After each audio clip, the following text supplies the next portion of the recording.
haven't failed, you haven't tried. And so it's a very fine balance to run in that respect of how much risk do you take, knowing that you don't want to go bankrupt because you couldn't get a directorship or get a license after that, and you'd have to depend on someone else.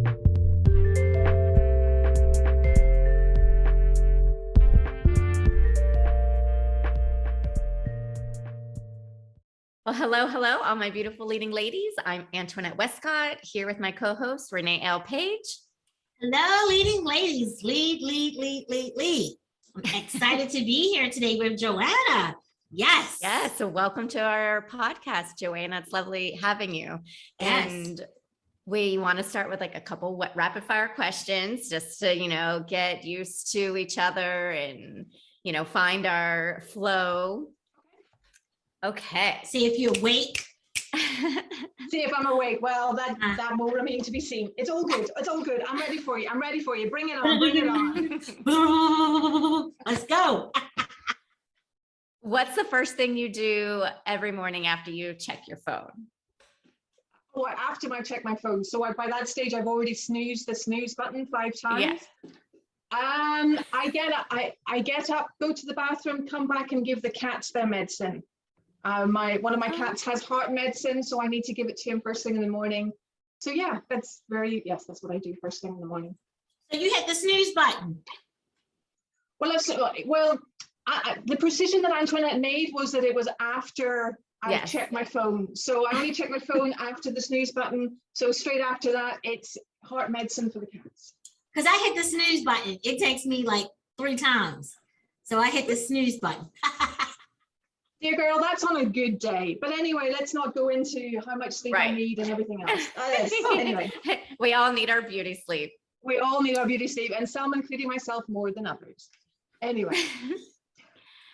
What's one of your go-to things for self-care? Oh, this is such a great question, because that's a big part of what I talk about a lot. Self-care for me is just taking time for myself and giving myself permission. So I've started doing some TM, some transcendental meditation. So sometimes I'll do that. Or I love getting outside. I live in the countryside outside of Belfast in Northern Ireland. So I look out to the fields and the cows and the sheep. So I do like to go out and get some fresh air and just get into nature. What's your favorite book? Oh, it depends if I'm being intellectual or not. So if it's okay, let's get both. Yeah. So if it's fiction, I love anything by Mark Jimenez, who's a thriller writer. He's a little bit like John Grisham. He writes his books set in and around Austin, Texas, and so there's kind of legal wranglings within that. And if it's kind of work related, Brene Brown. As soon as I discovered Brene Brown, I just hoover up anything she has to say. So the Rising Strong would be one of my go-to books from Brene Brown. No trashy novels on a Friday night. Oh my goodness me! I'm in a group of authors. Oh, you'll laugh at this. I'm in a group of authors, and one of the group, a lady called Karen Thomas, is a romance novelist, and she's writing a romance book, and they're well, I mean, you know her, you know Karen. So they're all set on the cruise ships. And for a long time, it was like she was coming up to writing the special chapter where they get together and all of this sort of thing. So she sent me a kind of pre-copy of the special chapter. I couldn't get past the 3rd paragraph. I was so embarrassed. And that was just me sitting in the sitting room by myself. So I am Karen. Oh my goodness, Karen. Exactly. As you know, it's coming soon. Her 2nd book is soon to be out, but I was so embarrassed. And this was just me sitting by myself with the 2 cats. So you can imagine. Anyway. I can imagine her reading that on her TikTok. You know how she likes to read.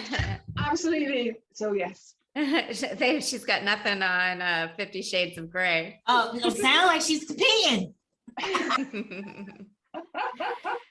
Anyway, sorry. I'm blushing with embarrassment just the thought of reading into the 3rd paragraph. Not me.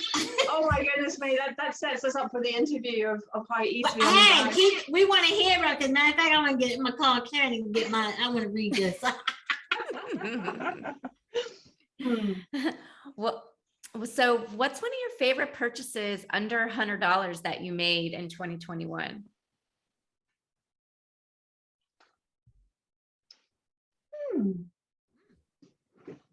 Oh, wow, that's a good question. Purchases under $100. Huh. Probably a good book. Yeah. Probably be maybe a book. I do like to mooch around.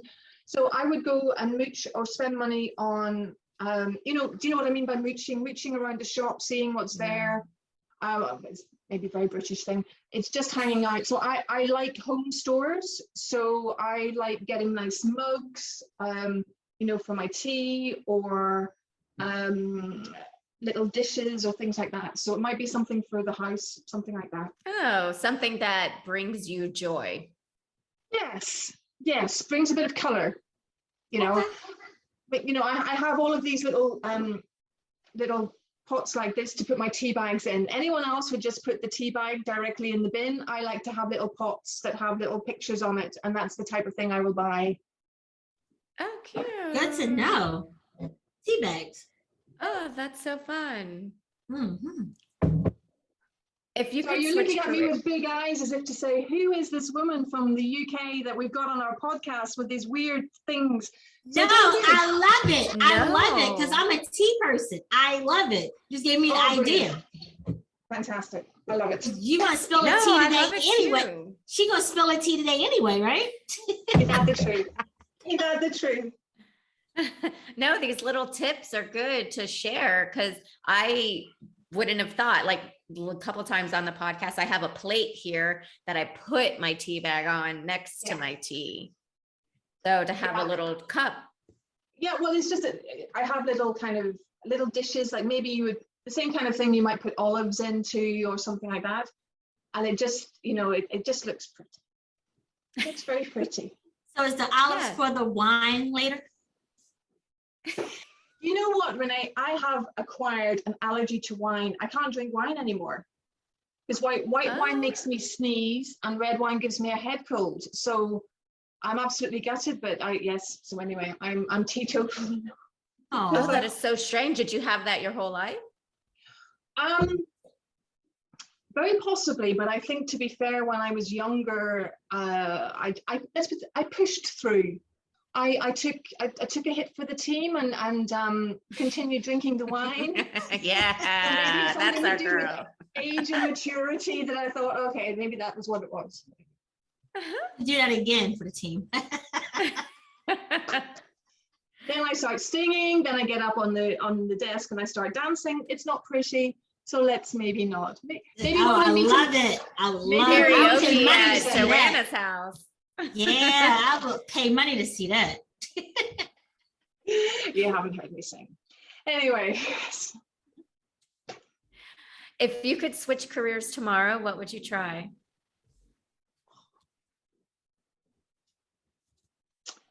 if I could switch careers tomorrow, what would I try? Ooh. Don't know. I always used to think when I was younger, I wanted to be an actress. I remember writing an essay when I was about 8 or 9 of what would I be when I was 25 years old, and I had this image of driving through the Hollywood Hills in a red sports car on my way to the latest set that I was filming on. And then I did a lot of drama at school, and I realized I was more enthusiastic than talented, so that put that to one side and everything else. Yeah. So anyway, let's just pass on that subject. No, well, you should do it. You should go for it. I finally am.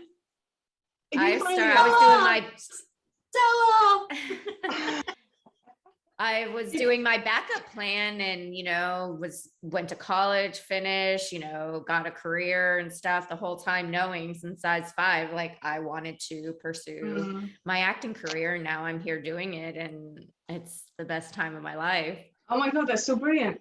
Well, what I've started doing is I've started doing improv classes. Yeah. Which is yes, and Yes, and but oh my God, so I've been a conference speaker for 25 years. I've spoken on stages all over the world and done my Tedx speeches and podcasts and everything, but all of that is scripted. But the improv, it's rock hard. You don't know what you're going to say, and well, obviously because it's improv. And the control freak in me is just having complete mental breakdowns every time I go anywhere near it. It's so difficult. So Really? difficult. But anyway. What's one of the most difficult improv game that you play? Pretty much any time I get on stage. Oh my God. So we did an exercise the other day where we were meant to kind of just do an activity like paint a picture or build a wall, and then just have a conversation about something normal, like what are we having for tea tonight or something. And the exercise I was given was to build a wall, and I'm standing there with my two arms the same length thinking, I don't know how to build a wall. And I got completely in my head about what I was supposed to do to build a wall and forgot everything else. Yeah. Which probably That's says awesome. a lot. It probably says a lot about my inability to do anything with my hands, or certainly make, construction work. But that's why I trained as a lawyer rather than as a construction worker. But anyway. Is it timed? What's that? Is it timed? Yeah, what do you mean time? When you do the improv, do they give you so many minutes? Is it timed? No, so the improv over here, they call it organic improv, where you just start with a theme and see where it goes. Okay. Whereas when I was doing improv when I was still in Europe, so the first time I did improv was when I was still living in Luxembourg, and it was in French, and there were lots of theatre games, so it would be timed. There's 3 players, this is the theme. And so it was a lot more structured in that way. Here, one of the biggest challenges is that you just kind of make it up as you go along, and then at some point someone says stop. And sometimes the most difficult piece of it can be to know when to stop and to know when to keep going. Because as you can see, I talk by the kilo. I'm a lawyer by training, so I generally just keep talking. Yeah, there's one of the improv. There's one improv game that I was doing at one of my classes, and I just could not get through it. It was like the 3-headed monster or something like that. You had like 3 of you, and you had to like walk up, and you organically found your step, like in how this monster walked. So like everyone had to walk in the same pattern down to the front of the stage. And then you could only say one word, and you had to create a story out of it. And whatever voice the first person started, you had to continue that. So it was like, so then the next person had to say a word, what, and it was the craziest thing, to where I've laughed the entire time. I couldn't make it through. I just was like, I had my head down and just bawling laughing. It was the most embarrassing thing. But isn't it amazing how I think one of the great things about the exercises is when we take on a physicality or a different voice, it makes it so much easier to get out of our head and into just being in the moment. And that's when the magic happens. But when we're trying to work out what's the outcome going to be, how do I make this funny, how do I make this interesting, then everything goes to pot, basically. Yeah. I probably would be laughing too. Yeah. I can imagine. Yeah. Well, Joanna, before we go into all of your jobs and all of that good stuff we have to talk about, in the prelim, you mentioned your favorite TV shows and that they were centered around old-fashioned skills. And why do you love those types? Yeah. Well, so I kind of gave a couple of names. It's that kind of genre of real life human experience meeting mastery in some of the forgotten arts and forgotten crafts. So there's one show in particular that I really love called The Repair Shop, where so it's filmed in a museum, but essentially it brings together a group of highly skilled people who, for example, a cabinet maker, an upholsterer, someone who makes clocks, someone who's a skilled leather worker, saddle maker.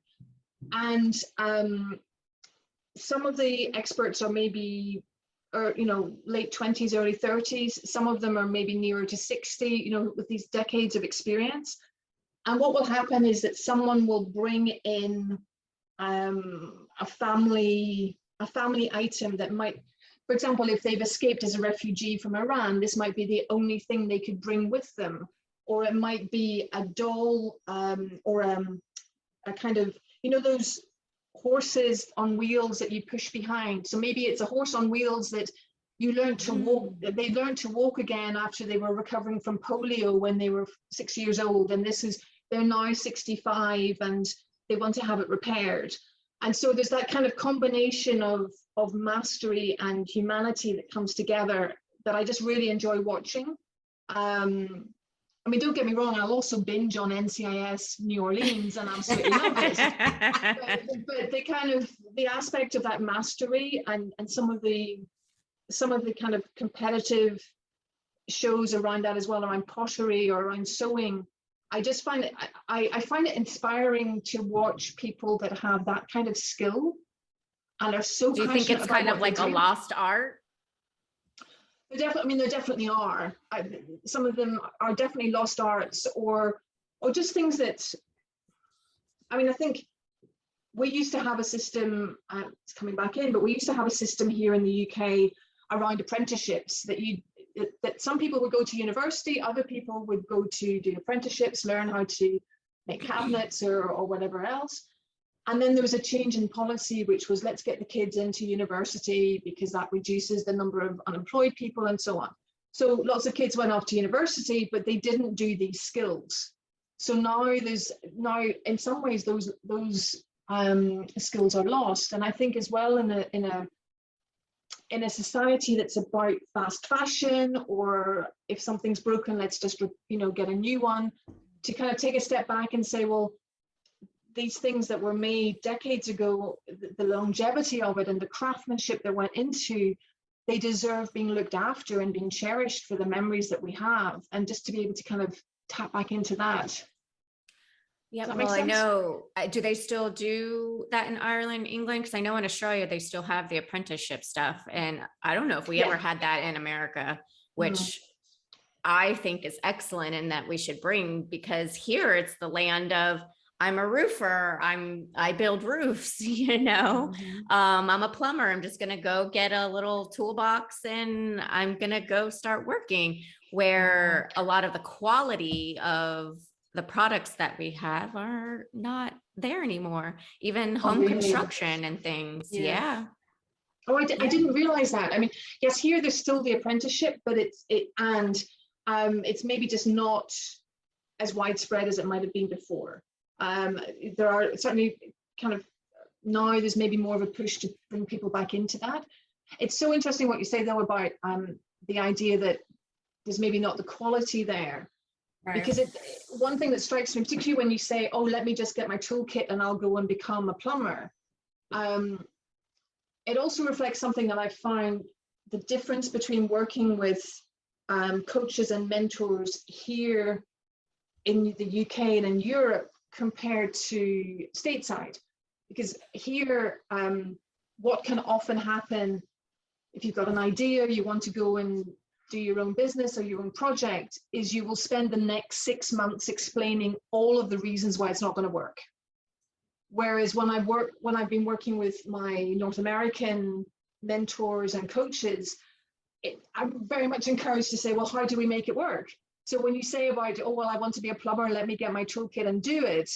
Yes, there's the aspect on the quality and the training. And there's also that aspect of, heck, let's just give it a try. The worst thing that can happen is it doesn't work, but at least we've tried it. And I love that.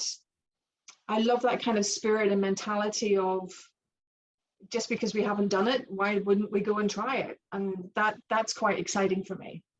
I heard a saying saying, if you fail, that means you tried. Huh? Oh, hell yes. Oh, hell yes. And what's really interesting with that in mind is somewhere like Luxembourg, where I started my business, you cannot get a license to run a business if you've ever been bankrupt. Interesting. But Wow. the whole point is, the entrepreneurial side, as you say, if you haven't tried, if you haven't failed, you haven't tried. And so it's a very fine balance to run in that respect of how much risk do you take, knowing that you don't want to go bankrupt because you couldn't get a directorship or get a license after that, and you'd have to depend on someone else and so on. Yeah. So it's, Well, I've heard of many people that have failed and had to file Of course. bankruptcy, and then now they're, you course. know, Jeff course. Bezos, or, you know, Yeah. I'm just using him as an example. I don't know, but like, I know so many times it's like you keep going, and oh, but I think you have to. That's part of it. I just think perhaps that's where well, certainly my perception, and maybe I'm wrong on this, but the perception of some of the people I've worked with around failure is that failure is a sign of weakness rather than a sign that you've tried. And particularly working in corporate environments, you're in some ways, you're encouraged to explore and think outside of the box, but you're also encouraged to succeed. And if you make mistakes, that can be a tricky line of how do you talk about that and everything else. Yeah. But then in the corporate America, it's like you're penalized for those mistakes. That's the difference. So I think that's a lot of times when you work for corporate America and you have to work, you're exchanging time for money. And when you're working on someone else's clock, it's like, okay, this is your job. This is what you expected to do. And it's the expectations of minimal errors. So I think that's where people, when they go from working to entrepreneurship, they have that mindset and they have to shift it to, okay, if it doesn't work, it doesn't work. At least I tried. Versus corporate, no, you need to work. It needs to work, or we're going to have a conversation. So that's the difference. Oh, hell yes. Oh, absolutely. Yeah. Absolutely agree with that. And I think that can be one of the biggest leaps of faith. You know, about leaving and doing your own thing, or resigning from a job that is sucking your soul dry, or any aspect of that. And sometimes the scariest things are, well, often the scariest things are what brings you growth, but very often we will stay small because we believe we don't have a choice. It's better to stay, quote unquote, stay small because we're staying in that job, because at least we've got a security behind it. Whereas if we take a leap and jump, or do what you're doing, Antoinette, and actually do what you've always wanted to do, I mean, that must have been scary in some ways to kind of, you know. Oh yeah, I've been waiting my whole life. And I'm like, I've always thought that I needed to do it with somebody. So, Okay. you know, it's so big and so far away, you know, California and everything, because I'm from Florida. And I found like my best friend, she wanted to be an actress too. So the whole time, and we ended up getting a condo together, you know, we bought property, and the whole time I'm just like, when are we going to California? Let's go pursue our dream of being actress. Come on, don't you want to go? Like, it was like constantly like, this girl has the dream that I have. Let's go together and do it. So we have a support. And from there, it just like, I kept trying to find that with somebody. So, you know, even to dating, you know, with different men I dated, it was like, okay, let me get stable and get a solid relationship. Then, hey, let's move to California. To where never happened, you know? So now I am doing me and going after my dreams and not someone else's. That a girl. And how does the reality then compare to the dream? I just wish I did it a lot sooner and didn't listen to get the backup plan. Just follow your gut. Always go with your gut. You know what's best. And that's one of our problems, where when we want to do something, people telling us, are you sure you want to do that? Oh my God, you're an attorney, or you're a doctor. Why would you want to do that? So it's like people, family members sometimes talk us out of it because they're afraid. So that's another thing. And They put their fear on me. yes.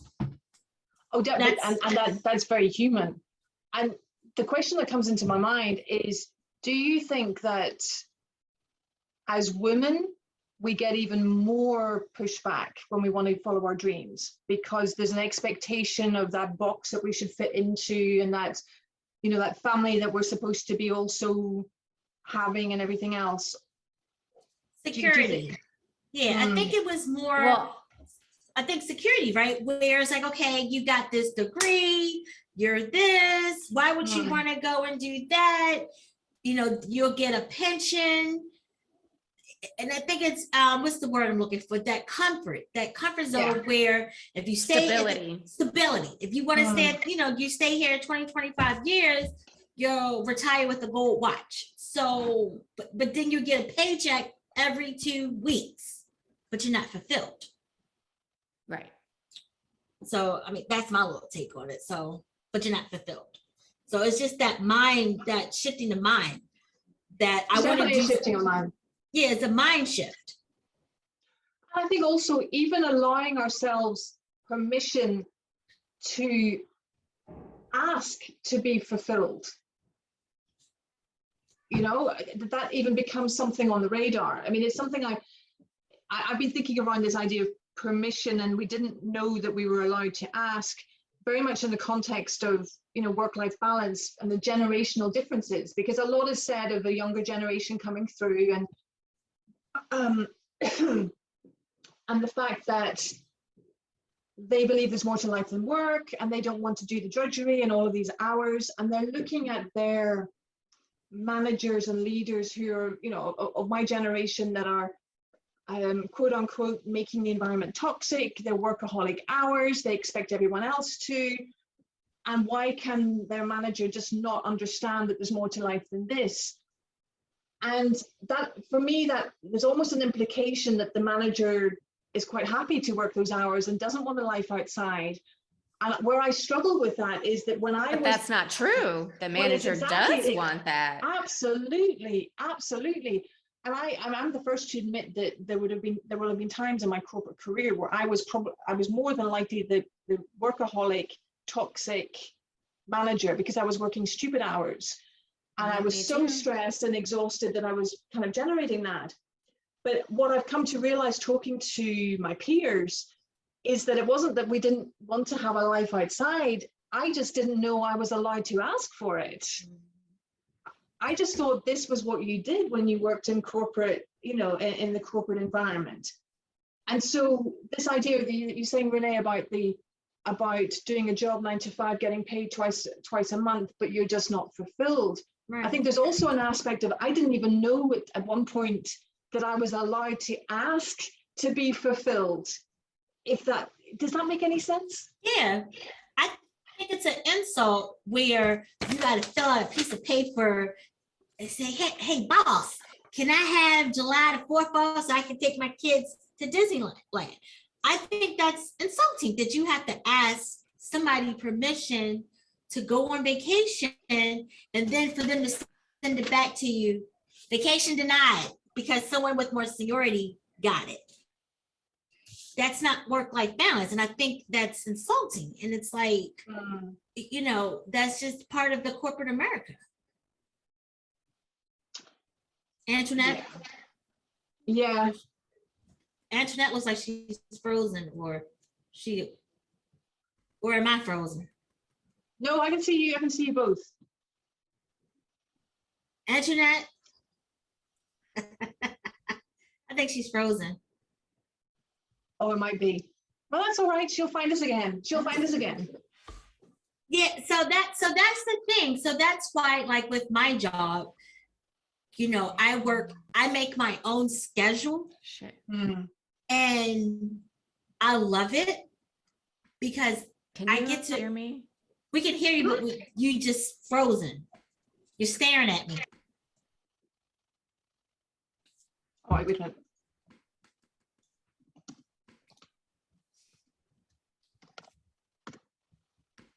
I lost audio. I'm sorry if I'm interrupting. No. Okay. Oh. I'm gonna try and exit myself and come back. Wait.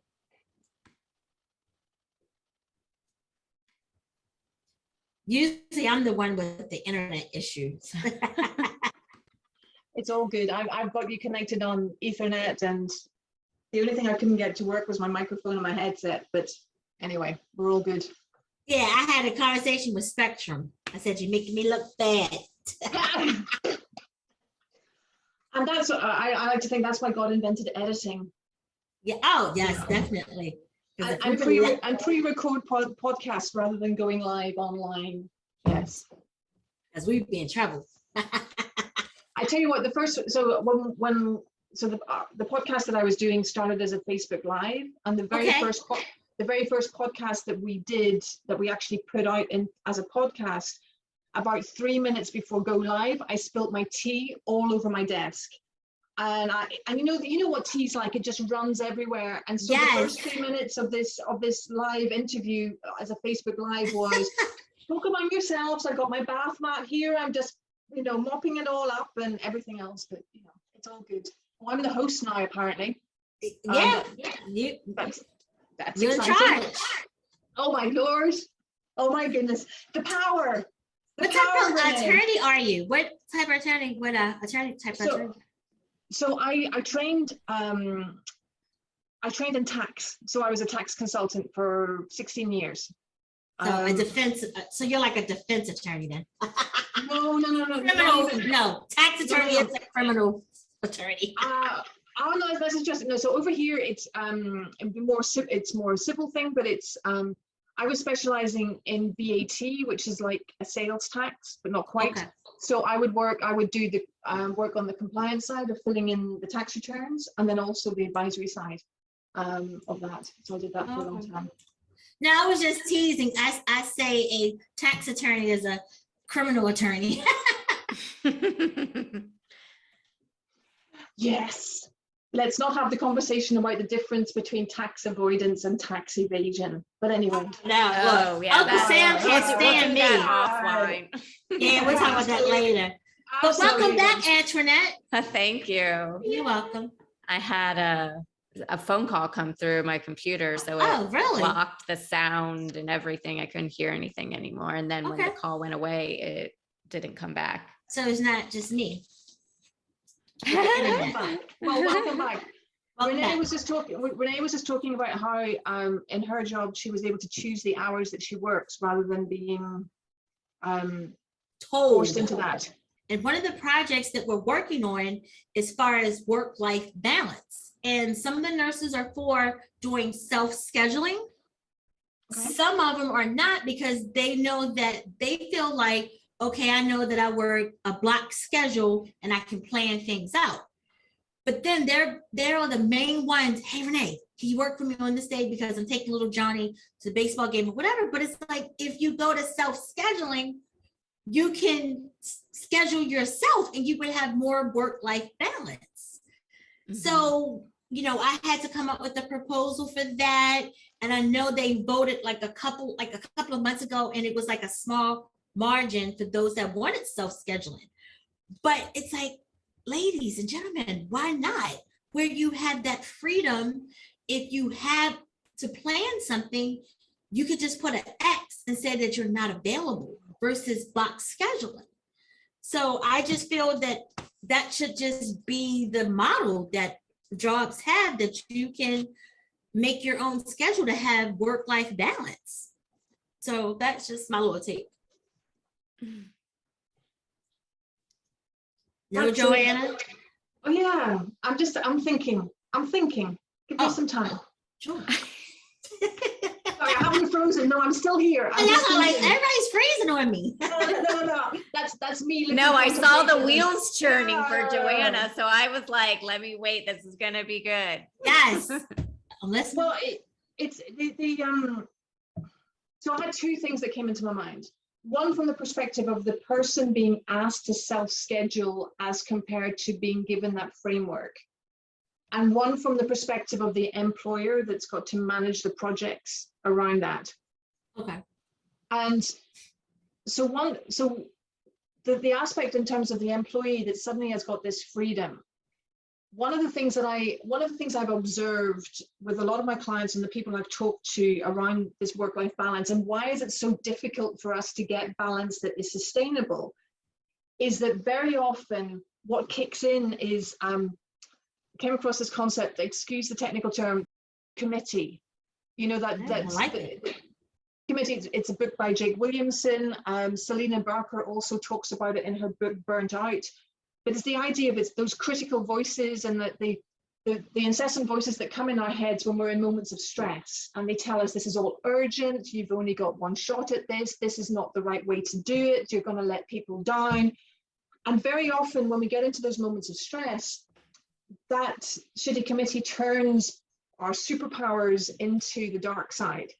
And so it's very much the interference of the thoughts and beliefs we have around things. So one of my thoughts was that when you talked about asking and being surprised that your colleagues weren't just ready to embrace this self-scheduling, is that potentially they have a bunch of thoughts and beliefs around what that actually means and what the right way of doing things is, and the way that they've found it to be comfortable, that even if they, I mean, it could be anything from, well, so long as it's scheduled and it's not my responsibility, but it's my boss telling me what to do, and therefore I can be a victim of those circumstances. Or alternatively, it's just like, you know what, when it's a block schedule, at least I know where I stand, we've got that routine, I'm not thinking about, so there could be all sorts of reasons for them that are maybe worth unpacking. Because ultimately, you're absolutely right, to have that freedom, but the fact that someone is ringing you to say, you know, can I do this, and this, maybe for me, that's telling me that they're super concerned about letting other people down, they want to take responsibility, make sure there's coverage. So that kind of aspect of just, well, I'm self-scheduling and to heck with the rest of them, might be a really challenging thing for them to think about. So maybe there's something there to unpack and understand and guide them into that process, if that makes sense. And then on the side, also I noticed was older, it's like the older generation of, because I'm a nurse, but I noticed that it wasn't the young ones, but it was the older one that was setting a routine, that wanted the block scheduling. So I said, okay, you know. Yeah. And so that was a factor. Yeah, and I think for me, for example, when I was doing all of these hours, I mean, my TEDx opens, it's 5 a.m. on my 35th birthday, and I just got home from work. So, you know, not out partying, but I just got home from work. Right. Wow. And I'm kind of opening the present that my parents have sent me for my 35th birthday, and it's a picture of me and my sister from when I was 15 years old. And I have this kind of realization, it's 5 a.m. on my 35th birthday, and I'm looking at a picture of myself when I'm 15 years old. Wow. And the sum of my life is work. And then the next thought was, yes, but that's just what it's like when you work in corporate. Yeah. You don't have a choice. And so the next day I got up and I did exactly the same thing. And there's that kind of, and so I had all of these thoughts and beliefs around the fact that there was a direct correlation between the number of hours that I worked and how professional, dedicated, and committed I was. Right. You know, and therefore when things got tough, I just worked longer hours and threw more hours at it. And what I didn't realize was that the more hours I worked, the more exhausted I was, the more, you know, the longer it would take to do things. But there were all of these ideas around what it takes to be a successful member of corporate society. And I imagine within the nursing profession, there are a bunch of thoughts and beliefs around what it takes to be a caring and professional nurse. Yeah. You know, and that needs to be unpacked before there can be change. And I think sometimes this can be a real part of the struggle, that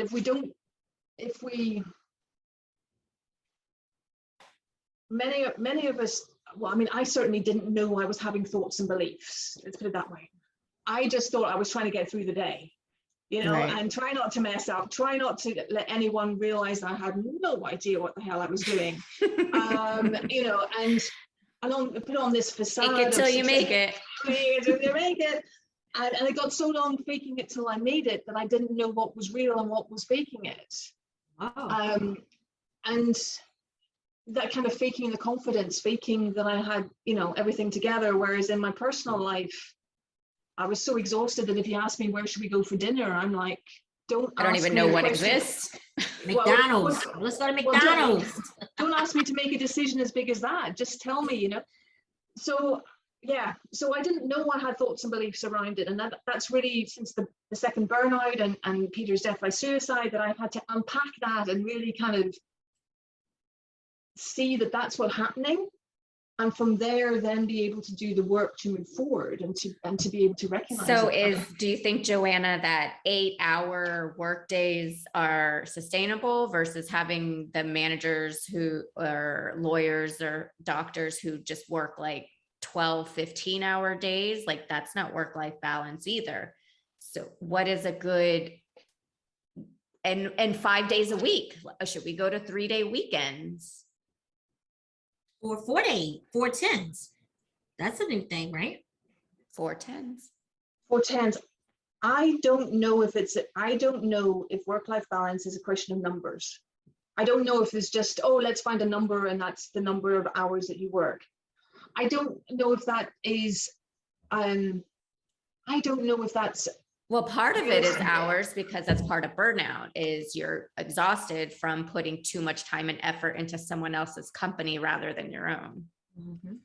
Yes, and I think the exhaustion can come from a number of things, of which the number of hours you work is one of them. Yeah. For example, yes, I was working stupid hours, but also a big part of what was exhausting me was all of this, you know, constant and unrelenting stress that I didn't know how to evacuate. So I was in constant fight or flight. I was in constant overthinking mode. So I might, you know, there have been times that I might finish a memo at 10 p.m. and then I would spend until midnight double checking the bullet points and the semicolons because I couldn't see it for looking. But those 2 hours are going to, yes, there's hours in to make sure you're not offending someone in the sound of your email. Does this offend someone? And the commas and the colons, because someone's going to send an email around, look, she forgot this. Absolutely. Yeah. Which just in my imagination. Like, just get the message. Yeah, exactly. And this was the type of thing. So yes, of course, that was 2 hours extra in the office, but it was a result of my overthinking and everything else. So it's kind of, that's where I see it in terms of that combination of those different aspects. And what I mean by that is that, well, I mean, we know as well that you can have one person can maybe do in 4 hours what somebody else would do in 8.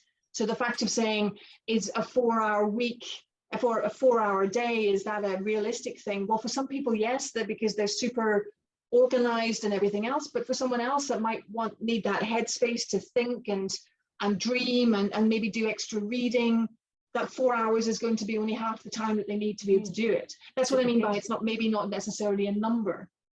I think that I think everyone defines work-life balance in a different way. What I've come to find. What's your definition? Now you see, I walked into that one, didn't I? If I'm home more than work, that's my balance. You see, Yes. I work from home. That's the point. So I commute from my bedroom to my study and back again. That's nice. And ironically, that can lead to even less balance because you're constantly there and you're not switching off. So I've started to find that I know that I have a work-life balance when I no longer feel guilty about sitting down for a cup of tea and to watch a season, you know, an episode of NCIS. But in the past, season.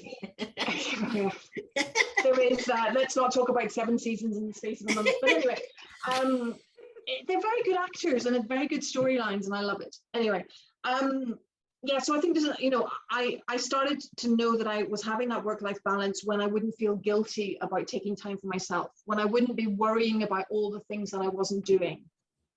When I would say, no, I can't, that's not convenient for me to do for whatever, you know, instead of thinking, oh no, I have to keep everyone happy. When I started letting go of the need to control everything in my environment and the work that I was doing, and got like pressing publish on an article after, I maybe write it in an hour, before I would maybe take 3 hours of cogitation and is this okay? Whereas now I can do it a lot quicker. So those are the things that tell me that I'm getting the balance back when I'm not feeling so guilty, when I allow myself to be just me and just kind of show up as I am. But for someone else, that might be work-life balance might be measured by the fact of being able to leave the office at 6 o'clock to go and give the kids a bath before bed. Right. I know now, like I used to work through lunch, but now if I have a 45-minute lunch, I get off the unit, I go in the break room, and I sit down and catch up on a season of something, and I watch it and I enjoy my food. And when I go back from lunch, I feel refreshed and I can tackle whatever it is that I was tackling. If it's that patient yelling, get out of here, give me my pain medicine, I can go back and deal with him more refreshed, more refined, more compassionate. So if you can get outside and get some fresh air as well, you can add that into your routine now that you're focusing on you and taking your lunch hour for your sanity. Go outside, get out of the premises. That's a huge thing too, is getting out of your work premises. Yes. And we also know that if something, if you were coming to the end of your shift and then there's a big emergency and it's all hands on deck, you're not just going to walk away either, because there are real constraints, there are life and death decisions that need to be made in situations that you're in. Yeah. So again, it's that sort of thing of finding that way that, my dream of all of this is to have an environment where we're still striving for the excellence and the client service and the delivery, and we're also kind of happy and rested and relaxed, but we're doing it in a way that fits in with the real life constraints, because in corporate life there are real life constraints around client deadlines. In the medical profession, there are real life constraints around patients' lives and their safety. And in the entertainment industry, there are real life constraints because you've got to be on the set for 11, 12 hours a day, because that's just what the filming schedule is. But that doesn't, so that's maybe become a norm. That's become a norm. Absolutely. Yeah. And how do we do that in a way that, okay, well, we've had the last 2 days, 11, 12 hours, and now I'm coming in at lunchtime rather than coming in for the 8 o'clock call, and it's how do we get that balance, and how do we, that's why I say it's not, I don't think it's just a question of numbers. I think it's a question of our own personal circumstances, giving ourselves permission to put ourselves first and to want to be healthy and happy, and also a reality check of we're working within a system and a context that brings with it certain things that we need to think about. But if we're all looking to keep ourselves healthy and safe, we can do it in a way that's win-win, and not I'm winning to the detriment of you because I've decided I'm not coming in till lunchtime, so the rest of you are in trouble because you've got to cover for me. There's got to be a way as well that in my giving myself permission to do that, I also have the grace to allow and give you permission to do that for yourselves as well. Now, do you think that with COVID, that kind of switched it, kind of changed the like people got in more understanding of work-life balance and got to see I need my sanity.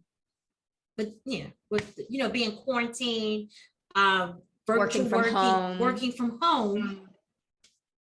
I mean, what's your thoughts about that, Joanna? I mean, does that support work-life balance?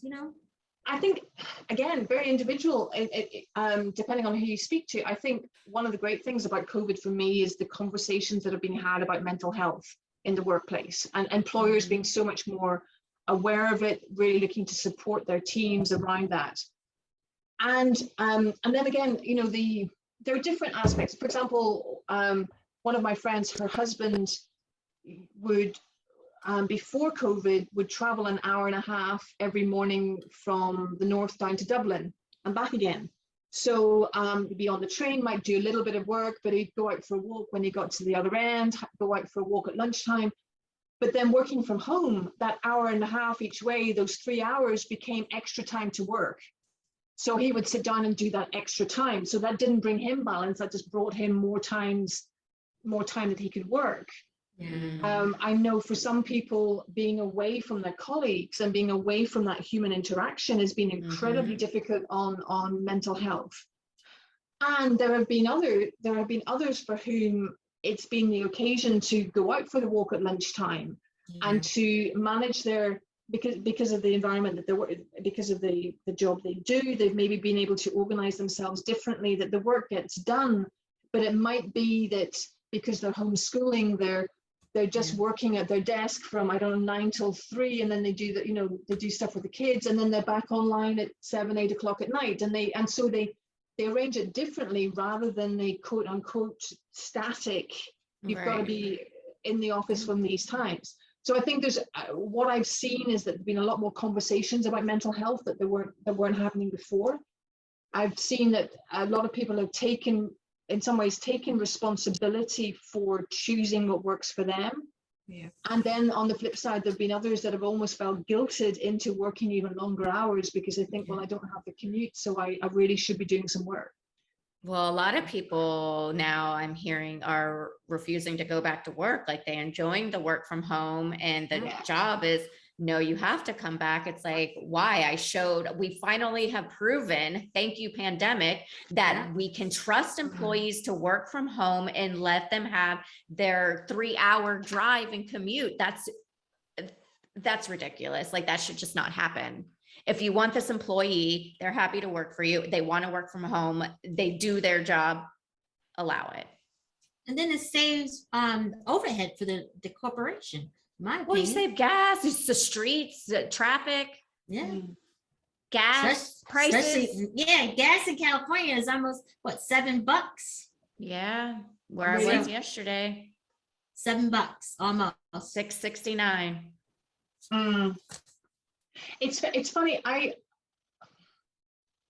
What I've observed is I think this is great precedent, because for so long before, people were like, no, we can't work from home. We need to be able to see what people are doing. Then, as you say, Antoinette, we've demonstrated that it's possible to do that, get the work done. I think what's going to be great going forward is that now every time an employer or a company or a government says, oh, no, we couldn't possibly do that, it will never work, we can say, well, wait a minute, we didn't think that working from home would work, and then we had a global pandemic and it did work. So, you know, it had to. There's precedent for now. You know, the only limitation is our imagination and what we can get to work or not around these things. Yeah, I still think there's a lot of fear out there that may contribute to some employers saying they want people back in. There may be, again, a lot of thoughts around what that means, but I think you're right. Here in America, like the corporations still need to get on board. Like in Europe, that's easy to just get a new job and you have 5 weeks of vacation right off the bat, and that a lot of times the 2 weeks during Christmas and New Year's is given to you, and you don't have to worry about getting a sitter while you go to work because your kid's out of school for those 2 weeks. Like that is work-life balance, where here we're lucky to start an employer 90-day trial to maybe get a half a day off in another 90 days, a half a day just for a doctor's appointment, or I've got to work 5 years before I can get 2 weeks of vacation. Yeah, I have to say that, I mean, when I've been on trips to North America and spoken to colleagues and so on about that, I mean, that's outrageous. I mean, that is outrageous for me in a lot of ways. When we had like 28 days of statutory holiday, I mean, that was kind of a given. Yes, and I've also taken, you know, had a week off holiday and worked every single day. Right. So yes, I'm out of the office and I'm on holiday, and my mum is sitting here in my living room as I'm working on this project. So I think it's, again, that's where it's a difficult one. It's very, in some ways, it's very easy to say, oh, it's the company culture that kind of gives rise to the, you know, all It's of this the American culture. It's not even American company. Yeah. And there's also an aspect where I chose, let's put it this way, I thought I didn't have a choice, but even the fact of not choosing because you think you don't have a choice is a choice at the end of the day.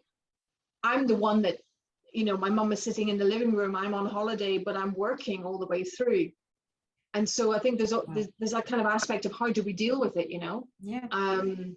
Well, for instance, Renee and I went out to, you know, this pandemic, work-life balance, what's it worth to you? We went out for a restaurant to get dinner. The restaurant was 60% empty. Yeah. Wow. And we had a 30-minute wait because they just didn't have enough wait staff to serve us. So we had to wait for a table or two to leave, or for the servers to be like, okay, I can handle another table. Because people are realizing that why do I want to do this job when I'm not respected? I'm not getting the money I deserve, you know, out of it. The cooks, maybe it wasn't wait staff, maybe it was the cooks, maybe there's not enough people in the kitchen to actually make the food. Yeah, we've certainly had the issue around wait staff, but I mean, and you guys have the whole, you know, minimum wage debate as well, because my understanding is that you don't even have minimum wage in every single state, and that particularly for wait staff. We have so minimum wage. It just isn't a base, and it's varied, and it could be as low as like $6 or something an hour. And a lot of places here in California, I think it's 13. Didn't it just get approved to go up to like 16?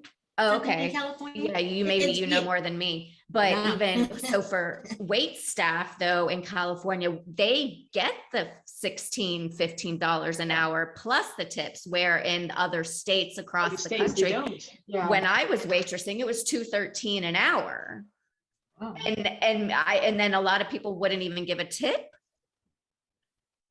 Like at least out here, they're making 15 an hour base. Okay. So you had to hustle for your tips. Oh, I was hustling. I was hustling, she says. And I think that's even more well, I mean, many of these aspects are scandalous to any. If someone was to come down from outer space and land in the planet and look at this, they would be like, what, you know, why would you even put up with this? Correct.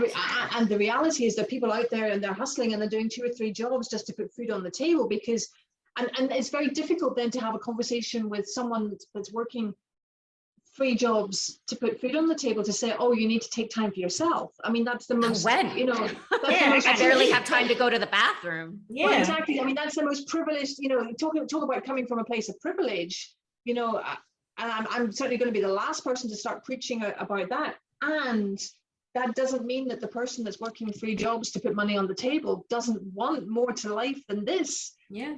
As you say, they absolutely do.